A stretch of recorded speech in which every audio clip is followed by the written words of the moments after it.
Hello friends, பாலிக்கு போகணுன்னு பார்க்குறீங்களா? அப்போ இந்த வீடியோ உங்களுக்கு தாங்க. உங்களுக்குன்னு வர்ற எல்லா சந்தேகங்களையும் நான் இந்த வீடியோவில் முழுக்க முழுக்க தீர்க்க ட்ரை பண்ணியிருக்கேங்க.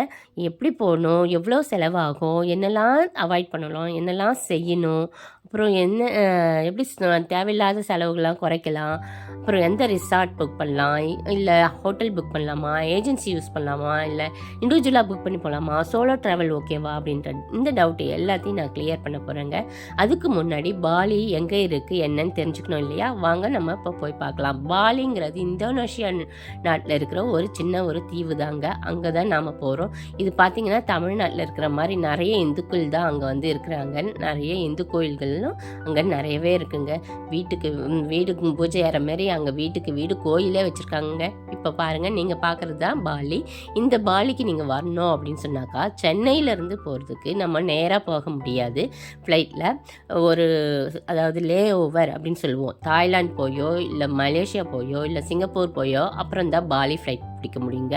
அந்த மாதிரி நாங்கள் போனது எது அப்படின்னு பார்த்தீங்கன்னு சொன்னாக்கா சிங்கப்பூர் போயிட்டு போகலாம். ஏன்னா சிங்கப்பூர் ஏர்போர்ட்டில் இந்த மாதிரி பார்க்குறதுக்கு நிறைய வியூஸ் இருக்குது அப்படின்னு சொன்னாங்க. அதனால நாங்கள் சூஸ் பண்ணது தான் வந்து சிங்கப்பூர்லேயே வருங்க.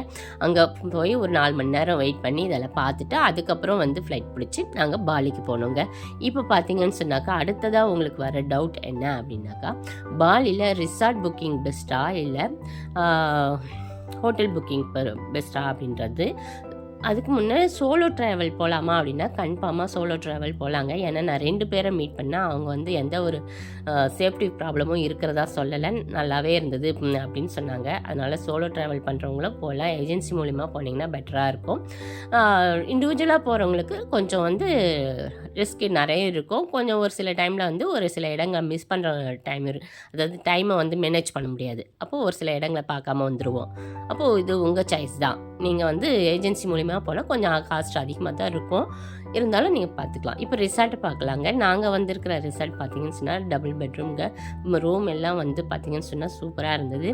அதுக்கப்புறம் பார்த்திங்கன்னா பாத்ரூம் எல்லாமே வந்து நல்லா இருந்தது. எல்லாம் வந்து ஸ்டோன்ஸில் வந்து பழைய காலத்து இது மாதிரி பாத் டப்பில் இருந்து ஷாம்பு டப்பாவில் இருந்து அதெல்லாம் வந்து சோப்பில் இருந்தது. வியூஸ் பார்த்திங்கன்னு சொன்னால் ஸ்விம்மிங் ஃபுல் இயற்கையோடு அழகாக உங்களுக்கு இருக்கணும் அப்படின்னு ஆசையாக இருந்தால் நீங்கள் ரிசார்ட் புக் பண்ணிக்கலாங்க. கொஞ்சம் காஸ்ட் இருக்கும்.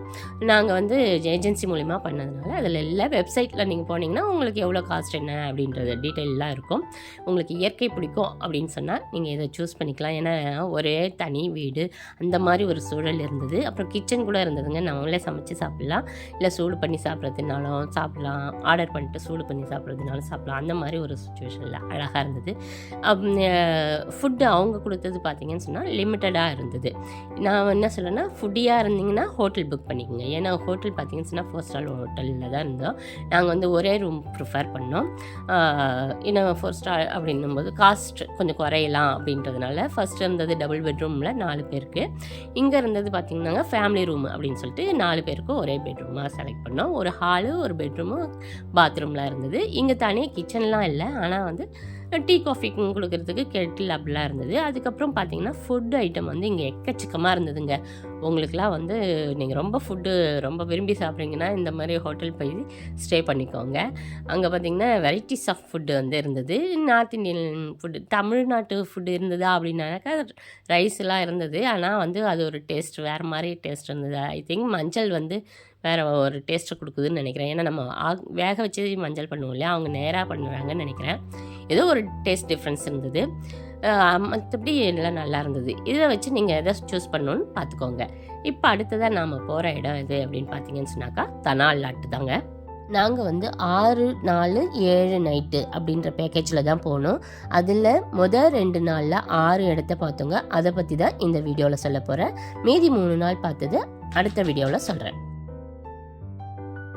தனாலாட் அப்படின்ற இந்த இடத்துக்கு தாங்க வந்திருக்கிறோம். இது என்னன்னு பார்த்தீங்கன்னு சொன்னாக்கா கடலில் இருக்கிற கோயில். அதாவது இங்கே வந்து சாமி வந்து கடல் சக்தி தான் வந்து சாமி. இங்கே வந்து ப்ரே பண்ணுறவங்க தான் வரணும் அப்படின்னு சொன்னாங்க.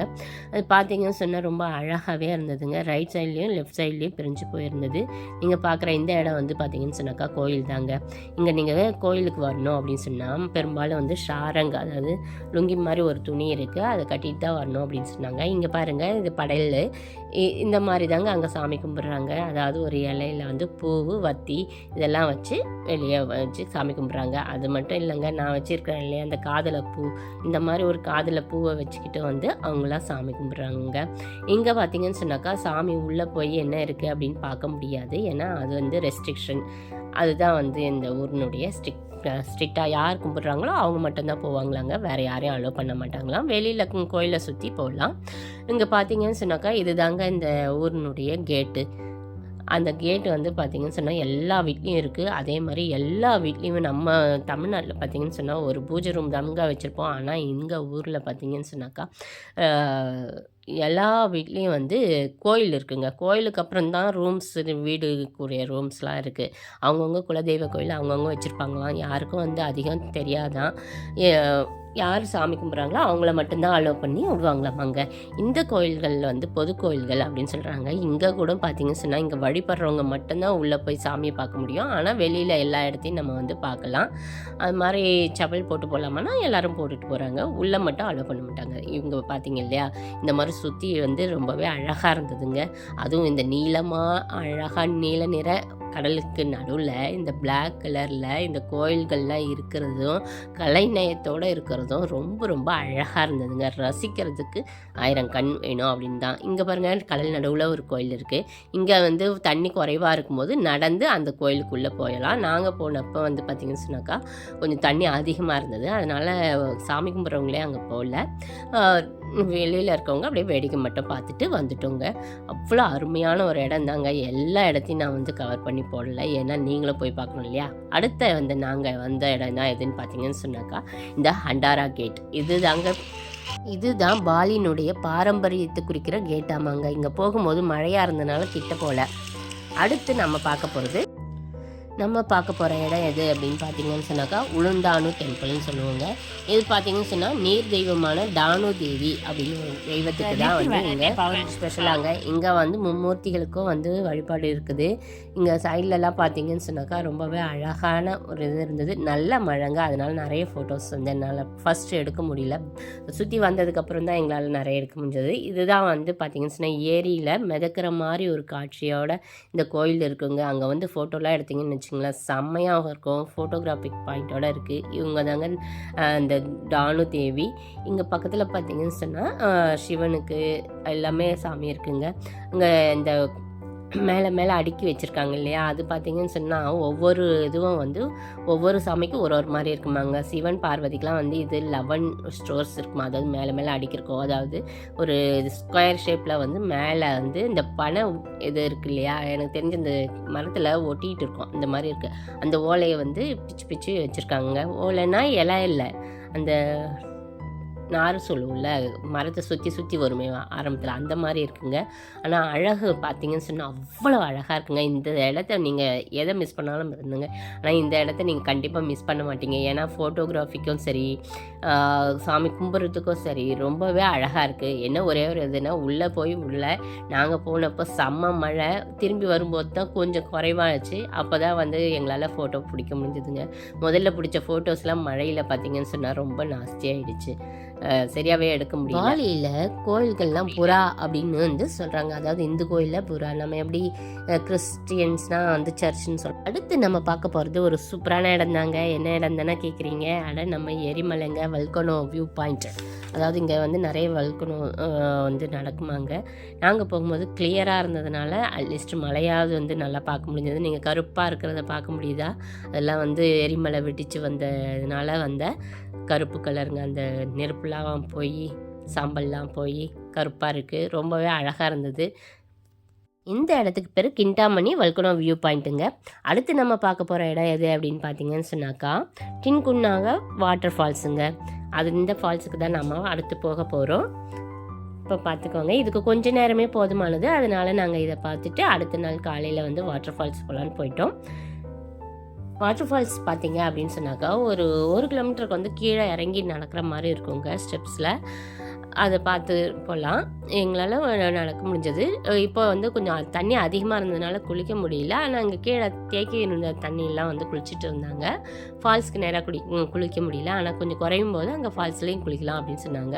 ரொம்பவே அழகாக இருந்ததுங்க. மேலே இருந்தும் ஃபால்ஸை பார்க்க முடிஞ்சது, நேராகவும் போய் பார்க்க முடிஞ்சது. இங்கேயும் பார்த்தீங்கன்னா ஃபோட்டோ ஷூட்டுக்கு சூப்பராக இருந்ததுங்க. நீங்கள் வந்து நல்லா குளிக்கலான்னு ஐடியா பண்ணாலும் பண்ணலாம். ஓகே, நான் ஃபால்ஸில் தான் குளிக்க முடியாது. ஆனால் அங்கே தேங்கியிருக்கிற அந்த ஒரு ஓரமாக குளிக்கலாம். அடுத்து நம்ம பார்க்க போகிறது என்ன அப்படின்னு பார்த்தீங்கன்னு சொன்னாக்கா தீர்த்த எம்பியோல். இது ஒரு விஷ்ணு கோயிலுங்க. இங்கே பார்த்தீங்க அப்படின்னு சொன்னாக்கா நம்ம இந்த சாரங்கு கட்டிக்கிட்டு தான் உள்ளே போனோம். உள்ளே போனதுக்கப்புறம் பார்த்தீங்கன்னு சொன்னாக்கா நம்ம ஒரு கல்வெட்டு பார்க்குறோம். அதையும் பார்த்துட்டு உள்ளே போனீங்க அப்படின்னு சொன்னாக்கா இங்கே ஒரு பெட்டித்தான், அதாவது ஒரு குளிக்கிற அமைப்பு ஒரு இருக்குங்க. அங்கே 10 நீரூற்றுக்கள் வரும். அதில் நம்ம வந்து முழுகி எந்திரிச்சோம் அப்படின்னு சொன்னாக்கா நம்மளுடைய ஆன்மா வந்து தூய்மை அடையுது அப்படின்னு சொல்கிறாங்க. அது ஃபஸ்ட்டு நம்ம என்ன பண்ணணும் அப்படின்னு பார்த்தீங்கன்னு சொன்னாக்கா மெழுக்காட் சடங்கு அப்படின்னு சொல்கிறாங்க. முதல்ல அந்த பூ நான் காமிச்சேன் இல்லையா, பூ ஒரு இலை பிளேட்டில் பூவு வத்தி இருக்கும். அதை வாங்கிட்டு போய் இந்த உண்டியல் முன்னாடி வச்சுட்டு கொஞ்சம் நேரம் தியானம் பண்ணிவிட்டு இந்த நீரூற்றுக்கு வரணுங்க. நீரூற்று வந்து 3 இதுவாக இருக்குது. இந்த மாதிரி ட்ரெஸ் பண்ணிட்டு தான் வரணும். இந்த துணிலாம் வாடகைக்கு தராங்க. அந்த பூலாம் வந்து காசு கொடுக்குறாங்க. நம்ம வாங்கிட்டு அங்கேயே வந்து சேஃப்டி ரூமும் இருக்குது, குளிக்கிற ரூமும் இருக்குது. நம்ம ட்ரெஸ் மாற்றிக்கலாம், அதையும் பண்ணிக்கலாம். இப்போ இந்த மாதிரி உள்ளே வந்துட்டு நம்ம நீரூற்றில் 3 பிரிவாக பிரிச்சிருக்கு. ஃபஸ்ட்டு இருக்கிறதுல 7, அப்புறம் 2, அப்புறம் 1. அந்த மாதிரி நீரூற்றில் வந்து நம்ம தலையை மூழ்கி எடுத்தோம் அப்படின்னு சொன்னால் நம்ம உடல் வந்து உடல் மட்டும் இல்லாமல் உள்ளமும் தூய்மை அடையுது அப்படின்னு சொல்கிறாங்க. இது ரொம்பவே வந்து முக்கியத்துவம் வாய்ந்த ஒரு கோயில். இங்கே வந்து இந்த தீர்த்த குளத்தில் குளிக்கிறது அவ்வளோ நல்லது அப்படின்னு வந்து நல்ல ஒரு ஒப்பீனியன் இருக்குங்க. அதனால் நாங்கள் வந்து பார்த்தப்போ பார்த்திங்கன்னு சொன்னால் செம்ம மழையிலே நனைஞ்சிட்டே நாங்கள் வந்து இந்த தீர்த்த குளத்தில் குளிச்சுட்டு வந்தோம். இப்போது அதுக்கப்புறம் பார்த்தீங்க அப்படின்னு சொன்னாக்கா இங்கே கோயிலில் பார்த்தீங்க அப்படின்னா கண்டிப்பாக சாரங்கு பொண்ணுங்க பெண்களும் வந்து பார்த்திங்கன்னா அவங்க ட்ரெஸ்ஸை மாற்றிக்கிட்டு சாரங்க கொடுக்குறாங்களே, அது ஒரு ஸ்டெப்ஸில் கட்ட சொல்கிறாங்க. அந்த மாதிரி நம்ம கட்டிக்கிட்டு உள்ளே போய் இறங்கி இந்த மாதிரி நீர் ஊற்றில் நம்ம மூழ்கி எந்திரிச்சோம் அப்படின்னு சொன்னாக்கா நம்ம உடல் மற்றும் உள்ளம் தூய்மை அடையுது, நம்ம கர்மாக்கள்லாம் போகுது, நல்லது தான் நடக்குது அப்படின்னு சொல்கிறாங்க. அந்த அளவு தெய்வ சக்தி வாய்ந்த ஒரு கோயில் தான் இது. இந்த கோயிலுக்கு வந்துட்டு நம்ம வந்து அடுத்து என்ன பார்க்கலாம் அப்படின்னு பார்த்தீங்கன்னு சொன்னாக்கா வெளியில் போகும்போது நிறைய ஷாப்பிங்ஸ் இருக்குங்க. அங்கேயும் வந்து ஷாப்பிங் பண்ணுறதுனா பண்ணலாம். இங்கே பார்த்தீங்கன்னா கோயிலுக்கு வரவங்க பெரும்பாலும் ஒயிட் ட்ரெஸ்ஸில் வந்தாங்க. அதாவது பூஜை பண்ணி இது பண்ணுறவங்களாம் வந்து ஒயிட் ட்ரெஸ்லேயே காதில் ஒரு பூவும் வச்சுக்கிட்டு வந்தாங்க. பாருங்கள், அடுத்த வீடியோவில் இதெல்லாம் நீங்கள் பார்க்க போகிறீங்க. அது பாலியில் ராமாயண கதை இல்லையா, அதெல்லாம் வந்து இந்த மாதிரி பண்ணி காட்டுறாங்க. அது எப்படி இருந்தது அப்படின்றதையும் நம்ம வந்து பார்க்கலாம். இப்போ இவ்வளோ நேரம் வந்து நான் போன வியூஸை பற்றி உங்களுக்கு சொல்லிட்டேன். அந்த கோயிலுக்கு குறைகள் இல்லை அப்படின்னு பார்த்தோம். அடுத்ததான் நம்ம வந்து டிப்ஸ் என்னெல்லாம் டிப்ஸ் இருக்குது, அங்கேருந்து அனுபவம்லாம் என்ன அப்படின்றது நெக்ஸ்ட் பார்க்கலாம்.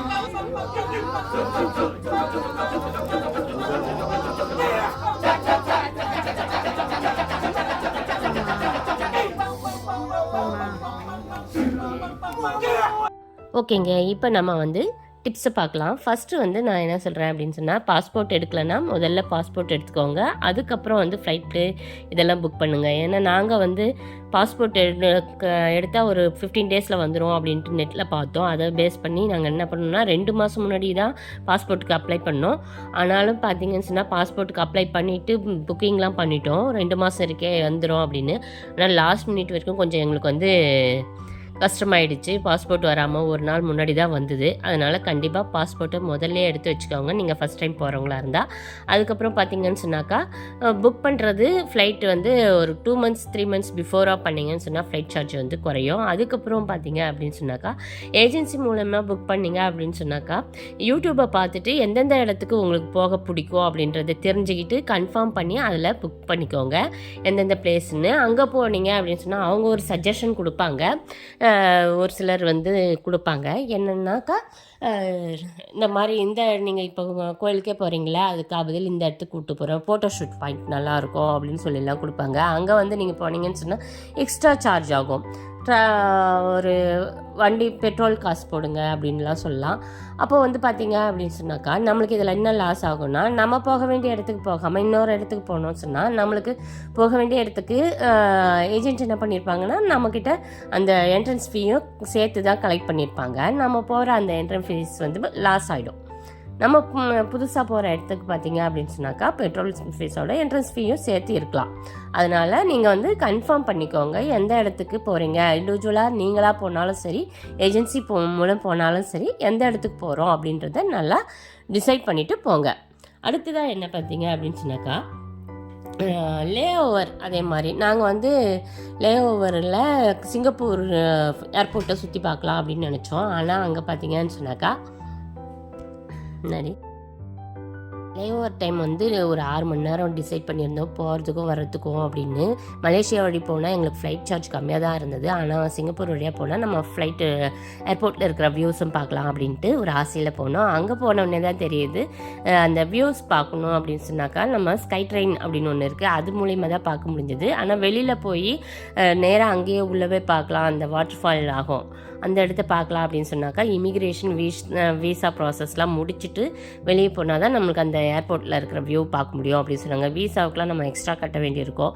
இப்போ என்னென்னா சிங்கப்பூருக்கே போகிற மாதிரியே ஒரு கணக்கு வந்துடும் இல்லையா? அந்த மாதிரி நீங்கள் ஏமாந்துடாமல் நீங்கள் டிசைட் பண்ணுறது என்னென்னா, நீங்கள் சிங்கப்பூரில் இருக்கிறத பார்க்கணுன்னா ஸ்கை ட்ரெயினில் தான் பார்க்க முடியும். அதுக்கு 1 or 2 hours போதும். இல்லை அப்படி நீங்கள் வந்து ஃபுல்லாக பார்க்கணும் அப்படின்னு சொன்னாக்கா சிங்கப்பூர் போகிற மாதிரியே இமிக்ரேஷனுக்கு போகிற மாதிரியே 1 day ஃபுல்லாக வந்து லே ஓவர் டைமாக வச்சுக்கிட்டு சிங்கப்பூரையும் வந்து போய் பார்க்கலாம். அப்படி வந்து பண்ணலாம். உங்கள் விருப்பம்தான். என்ன கேட்டிங்கன்னா, நீங்கள் வெறும் பாலிக்கு தான் பிளான் பண்ணுறீங்க அப்படின்னு சொன்னாக்கா லே ஓவர் டைம் கம்மியாக இருக்கிற மாதிரியே பார்த்து போயிடுங்க. அது அப்போ வந்து ஃப்ளைட் சார்ஜும் வந்து நம்மளுக்கு கம்மியாக தான் ஆகும். அதுக்கேற்ற மாதிரி மலேசியாவோ இல்லை தாய்லாந்து அந்த மாதிரி இடங்களில் போகலாம். நெக்ஸ்ட்டு பார்த்தீங்க அப்படின்னு சொன்னாக்கா இங்கே வந்து காஸ்ட் ஆஃப் ஃபுட்டு பார்த்தீங்க அப்படின்னு சொன்னாக்கா கொஞ்சம் அதிகமாக தான் ஆகுது. ஒரு வேலைக்கே 1000 rupeesக்கு மேலே தான் எங்களுக்கு வந்துச்சு ஒரு ஆளுக்கு. அப்போ வந்து இப்போ 4 பேர் போகிறோம் அப்படின்னு சொன்னால் 4000 5000 ஆகுது. அதுக்காக நாங்கள் என்ன பண்ணோம் அப்படின்னு சொன்னாக்கா ஒரு இன்ஸ்டன்ட் நூடுல்ஸ்லாம் இருக்கு இல்லையா, அந்த மாதிரி எடுத்துக்கிட்டோம். அப்புறம் வந்து தொக்குலாம் வந்து வாங்கி கொஞ்சம் வச்சுக்கிட்டோம். அது வந்து 100 தொக்குன்றது வந்து லிக்விடுன்னு கணக்கு வரும். 100 ml பேக்காக தான் வந்து நாங்கள் எடுத்துகிட்டு போனோம். அப்படி நீங்கள் எடுத்துகிட்டு போனீங்கன்னு சொன்னாங்க அங்கே ரைஸ் வாங்கி நம்ம தொக்கு வச்சு சாப்பிட்லாம். நைட்டில் வந்து 1 or 2 days வந்து நாங்கள் இந்த மாதிரி ஒரு செலவை கண்ட்ரோல் பண்ணிக்கிட்டோம். உங்களுக்கும் வந்து இந்த மாதிரி பிடிக்கும், இல்லை நாங்கள் இந்தோனேஷியன் ஃபுட்டை வந்து டேஸ்ட் பண்ணணும்னு நீங்கள் நினச்சிங்கன்னா தாராளமாக வந்து எல்லா டைமும் வந்து சாப்பிட்லாங்க. நாங்கள் வந்து இப்போ 6 days 7 nights போனோம் இல்லையா, அதில் ஒரு 3 days வந்து இந்த மாதிரி ஃபுட்டை சாப்பிட்டோம். அது மூலிமா கொஞ்சம் பணத்தை எங்களால் மிச்சப்படுத்த முடியுது. அதே மாதிரி அங்கே டீ கடையே பார்க்க முடியலங்க. காஃபி ஷாப்லாம் இருக்குது, டீ கூட இருக்குது. ஆனால் ரூமில் கூட பார்த்திங்கன்னா க்ரீன் டீ தான் வச்சுருந்தாங்க, காஃபி வச்சுருந்தாங்க. நீங்கள் வந்து மில்க் பவுடர் ஒரு 300 grams வந்து எடுத்துகிட்டு போகலாம். அது மாதிரி எடுத்துக்கிட்டு இன்ஸ்டன்ட் டீ இருக்குது, டிப் டீ இருக்கு இல்லையா, அது எடுத்துகிட்டு போனீங்கன்னு சொன்னால் டீயும் குடிக்கலாங்க. கண்டிப்பாக தமிழ்நாட்டில் இருக்கிறவங்களுக்கு டீ குடிக்கலன்னா ரொம்ப டென்ஷனாக இருக்கும் இல்லையா, அதனால் இதை யூஸ் பண்ணிக்கோங்க. அந்த மாதிரி ஃப்ளைட்டில் வந்து ஒரு சில ஃப்ளைட்டில் கேபின் லக்கேஜ் மட்டும் அலோவ் பண்ணுவாங்க. செக்இன்க்கு நம்ம எக்ஸ்ட்ரா காசு கொடுக்க வேண்டியது இருக்கும். அந்த மாதிரி போகிற இடத்தெல்லாம் பார்த்தீங்கன்னு சொன்னாக்கா கேபினுக்கு 10 கிலோ வரைக்கும் தான் எடுத்துகிட்டு போவோம். லிக்விடாக இருந்தால் 100 ml, பவுடராக இருந்தால் 300 gram அப்படின்னு எடுத்துக்கலாங்க. ஞாபகமாக வந்து உங்களுக்கு என்ன பிடிக்குமோ அதை எடுத்துகிட்டு போயிடுங்க. இது வந்து உங்களுக்கு கொஞ்சம் செலவை வந்து குறைக்கும். குறிப்பாக வந்து எந்த ஹோட்டல்லையும் வந்து நம்ம ஹோட்டல்லாம் வந்து தண்ணி வைப்பாங்களா, அது மாதிரிலாம் வைக்க மாட்டாங்க. நம்ம மினரல் வாட்டர் வந்து ஒன்றும் ஹோட்டலில் காஸ்ட்லியாக இருக்கும், அதை வாங்கி வச்சு குடிக்கணும். இல்லைனாக்கா நம்மளே கொண்டு போகணும். நாங்கள் வந்து என்ன பண்ணோம் அப்படின்னு சொன்னாக்கா ரெஸ்டாரண்ட்டில் சாப்பிடும் போதெல்லாம் கொடுத்துருவாங்க. அப்புறம் ஒரு 4 bottles அப்படி வச்சிடுறாங்க. நாங்கள் வந்து போன உடனே சூப்பர் மார்க்கெட் போயிட்டோம். சூப்பர் மார்க்கெட்டில் வாட்டர் மற்றதெல்லாம் வந்து குறைவாக இருக்கும். அங்கே நீங்கள் போனீங்கன்னு சொன்னாக்கா வாட்டர் கொஞ்சம் ஒரு 3 liter இல்லை 5 liter எத்தனை பேர் போகிறீங்களோ உங்களுக்கு தேவைக்கு ஏற்ற மாதிரி வாங்கி வச்சுக்கோங்க. அது மட்டும் இல்லைங்க, ஃப்ரூட்ஸும் வாங்கி வச்சுக்கோங்க. வெளியில் வாங்குறத விட கொஞ்சம் சூப்பர் மார்க்கெட்டில் கம்மியாக இருக்கும். நாங்கள் வந்து வெளியில் இப்போ ஃப்ரூட்ஸ்லாம் வாங்கினதுனா கொஞ்சம் ரேட் அதிகமாக இருந்தது. அதே மாதிரி இளநீ பார்த்தீங்கன்னு சொன்னாக்கா 1 lakh நம்ம ஒரு ரேட்டில் 600 ரூபா இருக்கும் 4 இளநீ. ஆனால் பெருசாக இருந்தது, நம்மளதை விட ஒரு 3 மடங்கு பெருசாகவே இருந்தது. இந்த மாதிரி ரேட்ஸ் அதிகமாக இருக்கும். அப்போது நம்ம வந்து சூப்பர் மார்க்கெட்டில் போய் நம்மளுக்கு என்ன வேணுமோ அதை வாங்கி வச்சுக்கிட்டோம்னு சொன்னாக்கா ஃபுட்டினுடைய செலவை கொஞ்சம் கம்மி பண்ணலாம். இல்லை இதெல்லாம் பிரச்சனை இல்லைன்றவங்க நீங்கள் என்ஜாய் பண்ணி இந்தோனேஷியன் ஃபுட்டு, பாலி ஃபுட்டே சாப்பிடுவேன்னா சாப்பிட்லாங்க. நான் வந்து வெஜிடேரியன்றதுனால எனக்கு வந்து ஃப்ரூட்ஸு இந்த மாதிரி ஐட்டங்கள் தான் கொஞ்சம் கை கொடுத்தது. ஏன்னா அந்த ஊர் டேஸ்ட் எல்லாமே எனக்கு டவுட்டாகவே இருந்தது. நல்ல டேஸ்ட் தான் இருந்தாலும் வந்து வேறு மாதிரி டேஸ்ட் இருந்ததா, அதனால் நான் வந்து வெஜிடேரியன் ஃபுட்டே ப்ரிஃபர் பண்ணேன். ஓகேங்க. நெக்ஸ்ட்டு டிப்ஸ் எல்லாம் பார்த்தீங்கன்னா அடுத்த வீடியோவில் சொல்கிறேன். என்னுடைய சேனலை சப்ஸ்கிரைப் பண்ணி வச்சு மறக்காமல் பாருங்கள்.